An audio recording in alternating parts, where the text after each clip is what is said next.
Hello everyone. आज है 24 जुलाई और आज की इस वीडियो में हम डिस्कस करेंगे 24 जुलाई से बनने वाले करंट अफेयर के सभी इंपॉर्टेंट क्वेश्चंस। कल की क्लास में हमने देखा था कि बीसीसीआई ने पेरिस ओलंपिक के कैंपेन के लिए इंडियन ओलंपिक कमेटी को 8.5 करोड़ रुपीस दिए हैं। महिला टी20 इंटरनेशनल में सबसे अधिक रन बनाने वाली खिलाड़ी बनी है स्मृति मंधाना। देखिए, ये रैंकिंग चेंज भी हो सकती है। आर्थिक सर्वेक्षण 2023-24 में प्रधानमंत्री किसान योजना की राशि जो पहले 6,000 थी बढ़ा करके 8,000 किया गया है। मनोलो मार्केज ये भी हाल ही में भारतीय पुरुष फुटबॉल टीम के नए मुख्य कोच बनाए गए हैं। ये कहां से बिलोंग करते हैं? तो बिलोंग करते हैं स्पेन से। स्पेन जो कि एक यूरोपियन कंट्री है। अभी हाल ही में आइवरी कोस्ट जो है ये 10वें अफ्रीकी देश के रूप में संयुक्त राष्ट्र जल कन्वेंशन में शामिल हुआ है और international tennis hall of fame में शामिल पहले एशियाई खिलाड़ी बने हैं लिएंडर पेस और विजय अमृतराज।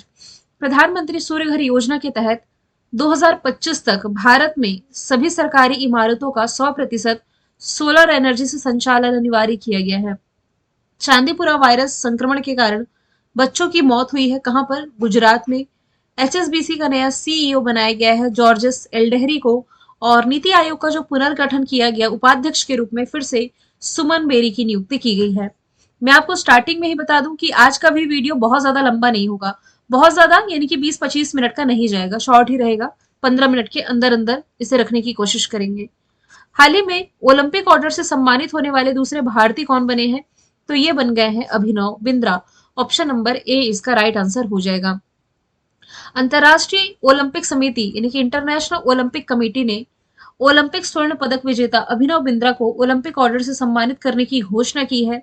ये सम्मान 10 अगस्त को पेरिस में आयोजित होने वाले पुरस्कार समारोह में दिए जाएंगे और ये सम्मान पाने वाले दूसरे भारतीय बनने जा रहे हैं अभिनव बिंद्रा, क्योंकि ये सम्मान पहली बार दिया गया था देश की पूर्व प्रधानमंत्री इंदिरा गांधी जी को 1983 में। भारत के वर्तमान में खेल मंत्री कौन हो जाएंगे? मनसुख मंडाविया। मैं आपको बता दूं, ये जो पेरिस ओलंपिक है ना, इसमें कुल 117 भारतीय खिलाड़ी हैं जो कि पार्टिसिपेट करने जा रहे हैं। ठीक है, इसमें जो ऑफिशियल स्पॉन्सर है ये है अडानी ग्रुप। इसका जो मस्कट है फ्रीजियन कैप है। उद्घाटन समारोह में ध्वजवाहक के रूप में शरद कमल जो कि टेबल टेनिस से रिलेटेड है और पीवी सिंधु जो कि बैडमिंटन से रिलेटेड है, इन्हें चुना गया है।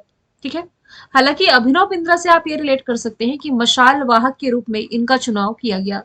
कल हमने देखा था लिएंडर पेस और विजय अमृतराज के बारे में, जिन्हें recently tennis hall of fame में शामिल किया गया है और इसमें शामिल पहले एशियाई ये बने हैं। बिलियर्ड्स हॉल ऑफ फेम में शामिल किए गए हैं पंकज अडवाणी।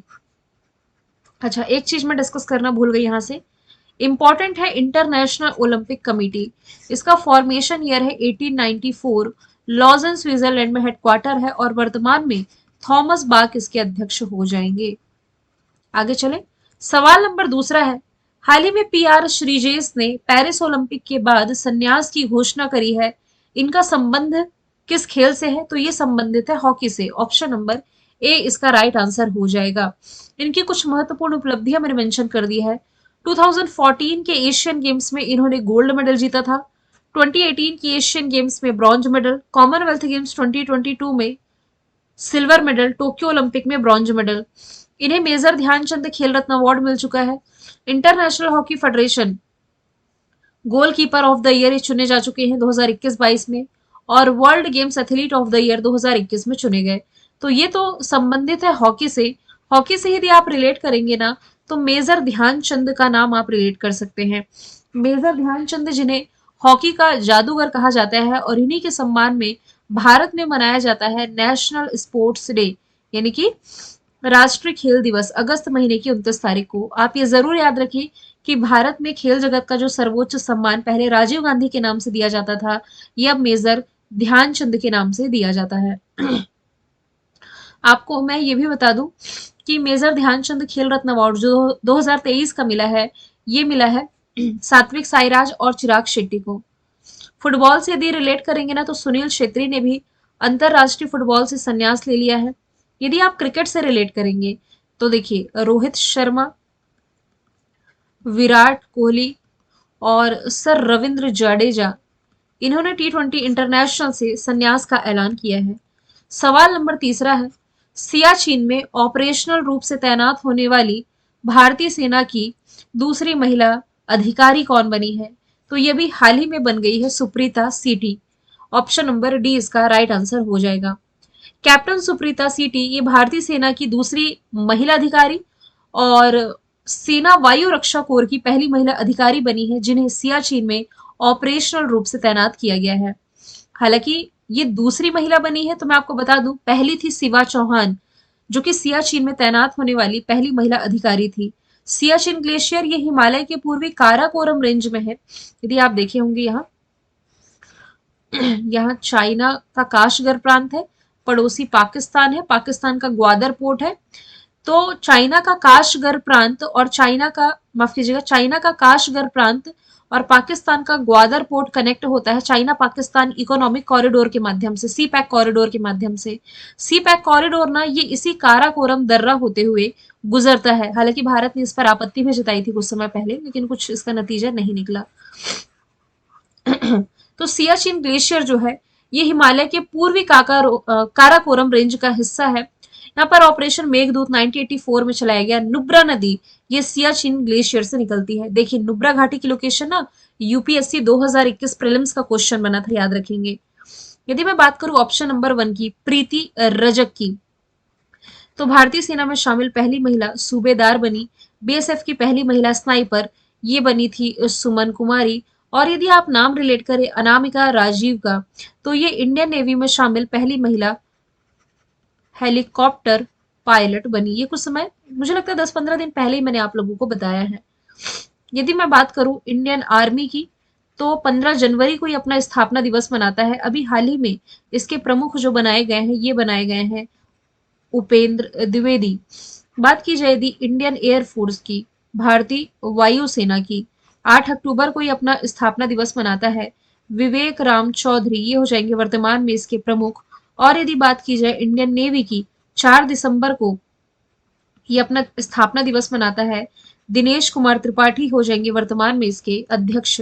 सवाल नंबर चौथा है, आगामी नवंबर 2024 के चुनाव के लिए राष्ट्रपति पद की दौड़ से हटने के बाद जो राष्ट्रपति है जो बाइडन, इन्होंने राष्ट्रपति पद के उम्मीदवार के लिए किसे सपोर्ट किया है, किसे समर्थन दिया है?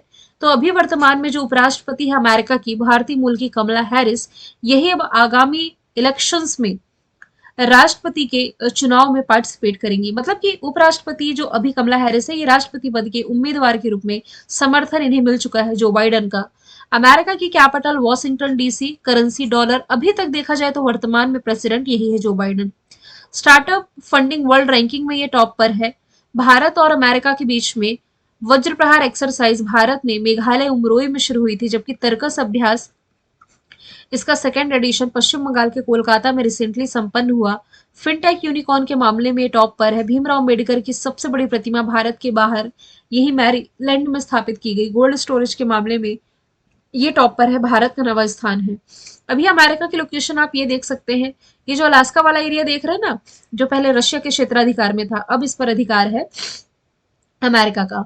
और 2 दिन पहले ही 22 जुलाई का करंट अफेयर यदि आप लोगों ने देखा होगा तो सारी चीजें डिटेल में ये मैप के थ्रू मैंने आपको समझाई थी कि यहाँ से ग्रेट लेक के माध्यम से यूएसए कनाडा सेपरेट होते हैं। सेंट लॉरेंस रिवर अंतरराष्ट्रीय सीमा बनाती है। यहाँ रियो ग्रांडे रिवर बताई थी मैंने, जो कि अमेरिका और मैक्सिको के बीच में सीमा बनाती है। ये बेसिक फैक्ट ऑलरेडी मैं आपको 2 दिन पहले बता चुकी हूँ।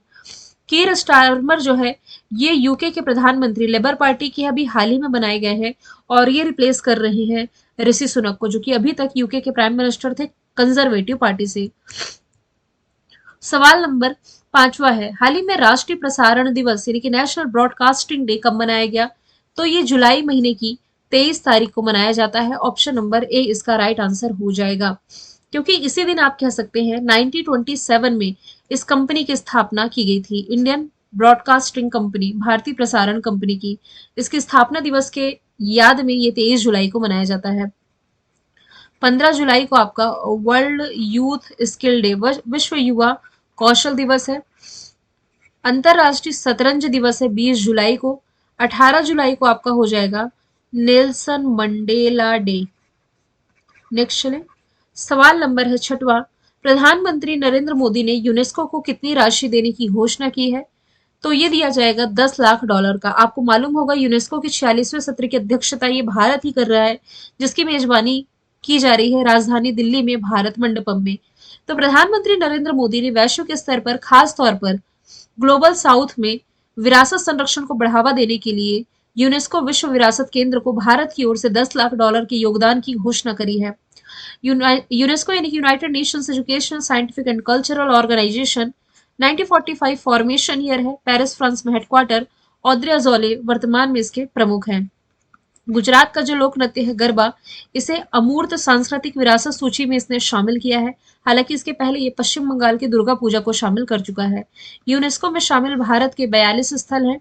इसमें जो 42वें क्रम का स्थल हो जाएगा, ये हो जाएगा कर्नाटका का होयसला टेम्पल।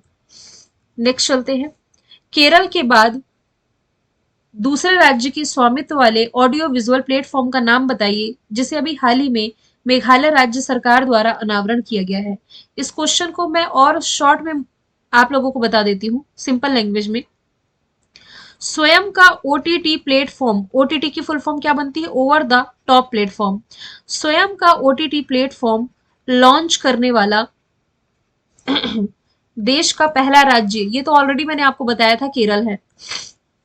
अब स्वयं का ओटीटी प्लेटफॉर्म लॉन्च करने वाला पूछा जा रहा है दूसरा राज्य कौन बना है, तो ये भी हाल ही में बन गया मेघालय। लेकिन ये पूछा जा रहा है कि किस नाम से ये लॉन्च किया गया है, प्लेटफॉर्म का नाम है, ये हो जाएगा hello Meghalaya. Option number B इसका राइट आंसर हो जाएगा। माफ कीजिएगा। तो हेलो मेघालय केरल के बाद दूसरा राज्य स्वामित्व वाला ऑडियो विजुअल प्लेटफॉर्म है। इस मंच का उद्देश्य सीमित पहुंच या छोटे बाजार वाली जो क्षेत्रीय भाषाओं की फिल्में भी आप कह सकते हैं, या जो भी कंटेंट है, इसे बढ़ावा देना इसका पर्पस है। ये सामग्री निर्माताओं के लिए, यानी कि जो भी कंटेंट डेवलपर है, इनके लिए दर्शक आधारित वित्तीय गारंटी प्रदान करता है। इन्हें फाइनेंशियल सपोर्ट भी किया जाएगा और ये भी सुनिश्चित करेगा कि उनका जो भी कंटेंट है, ये दर्शक संख्या के आधार पर पेमेंट इन्हें मिल सके। ये मंच मेघालय के जो भी फिल्म निर्माता है, संगीतकार है, सोशल मीडिया प्रभावित और अन्य सामग्री निर्माताओं का ये सपोर्ट करता है। बात की जाएगी मेघालय की कैपिटल शिलोंग, करेंसी माफ कीजिएगा, मुख्यमंत्री कॉनराड संगमा, राज्यपाल फागू सिंह चौहान हो जाएंगे। और यदि आप करंट से रिलेट करेंगे तो कुछ दिन पहले मैंने आप लोगों को बताया है कि मेघालय की पहली महिला डीजीपी जो बनाई गई है, एग्जाम में पूछा गया प्रश्न है, इनका नाम आप याद रखें, ये हो जाएगा इदा सीसा नोंग रंग। नेक्स्ट चलते हैं। सवाल नंबर 8वां है, 2024 में अखिल भारतीय फुटबॉल महासंघ का प्लेयर ऑफ द ईयर किसे चुना गया है? तो दो लोगों को चुना गया है, ललियान जुआला झांगटे, देखिए कई जगह नाम अलग अलग दिखेंगे, ये झांगटे हैं, और इंदुमथी काथिरेशन, ये दो नाम है, यानी कि बोथ ए एंड बी इसका राइट आंसर हो जाएगा। बात की जाए ऑल इंडिया फुटबॉल फेडरेशन की, जो कि भारत में फुटबॉल को रेगुलेट करने वाली बॉडी है। अंतरराष्ट्रीय स्तर पर फुटबॉल को रेगुलेट करने वाली बॉडी का नाम है FIFA. All India football federation की स्थापना 1937 में की गई थी, जबकि फीफा का फॉर्मेशन ईयर हो जाएगा 1904। एआईएफ का मुख्यालय है नई दिल्ली में, जबकि फीफा का मुख्यालय ये हो जाएगा ज्यूरिख स्विट्जरलैंड में। एआईआईएफ के अध्यक्ष कल्याण चौबे, जबकि इसके फीफा के अध्यक्ष हो जाएंगे गियानी इन्फेनिटो। मैं आपको बता दूं नेक्स्ट फीफा, ये भी मैंने हालांकि रिलेट करके बताया था कि जो नेक्स्ट वर्ल्ड कप है पुरुषों की यदि बात की जाए तो ये होना है 2026 में, और इसे 3 कंट्री मिलके होस्ट करेंगी, जिसमें कि एक तो है यूएसए, दूसरी है मैक्सिको, तीसरी है कनाडा। महिलाओं का जो फीफा वर्ल्ड कप है 2027 में होना है, 2027 में। पहली बार साउथ अमेरिकी कंट्री ब्राजील इसे होस्ट करने जा रही है। नेक्स्ट चलते हैं। हाल ही में एक रिपोर्ट जारी की गई है जिसके अनुसार देश का कितना प्रतिशत क्षेत्र वन आच्छादित है। कहने का मतलब है कि वनों से घिरा हुआ है। तो ये आंकड़े कहते हैं 21.71% जो क्षेत्र है ये वनों से घिरा हुआ है। अभी हाल ही में केंद्रीय पर्यावरण, वन और जलवायु परिवर्तन राज्य मंत्री जो है कीर्तिवर्धन सिंह, इन्होंने एक रिपोर्ट रिलीज की। इनके अनुसार देश का कुल वन क्षेत्र 7,13,789 वर्ग किलोमीटर का है, यानी कि 7,13,789 वर्ग किलोमीटर का, जो देश में भौगोलिक क्षेत्र का कुल कितना है 21.71%। और ये जानकारी अभी हाल ही में इनके द्वारा 22 जुलाई को लोकसभा में दी गई है। राज्य मंत्री कीर्तिवर्धन सिंह, इन्होंने भारत राज्य वन रिपोर्ट 2021 के हवाले से ये जानकारी दी है। और भारत की वन स्थिति रिपोर्ट, वन भारतीय वन सर्वेक्षण, जो कि कहां पर है देहरादून उत्तराखंड में, इसके द्वारा द्विवार्षिक रूप से तैयार की जाती है। इसे मैंने हाईलाइट नहीं किया, लेकिन इंपॉर्टेंट मार्क करें। क्या इंपॉर्टेंट मार्क करना है, एग्जाम में कई बार पूछा गया है। भारतीय वन सर्वेक्षण का हेडक्वार्टर याद रखें उत्तराखंड देहरादून में है। फिर ये जो अपनी वन रिपोर्ट रिलीज करता है, वन सर्वेक्षण रिपोर्ट, याद रखिए ये हर 2 साल में एक बार प्रकाशित की जाती है। पहली बार ये 1987 में प्रकाशित की गई थी। ठीक है।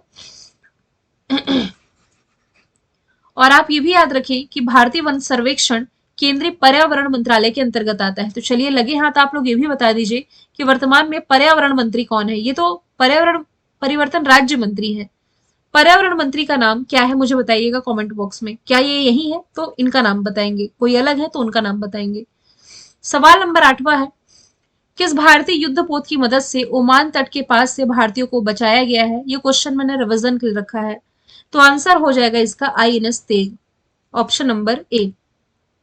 इसमें 8 भारतीयों को साथ ही एक श्रीलंकाई को बचाया गया है। ये क्वेश्चन ऑलरेडी मैंने आप लोगों को हालांकि पढ़ाया हुआ है।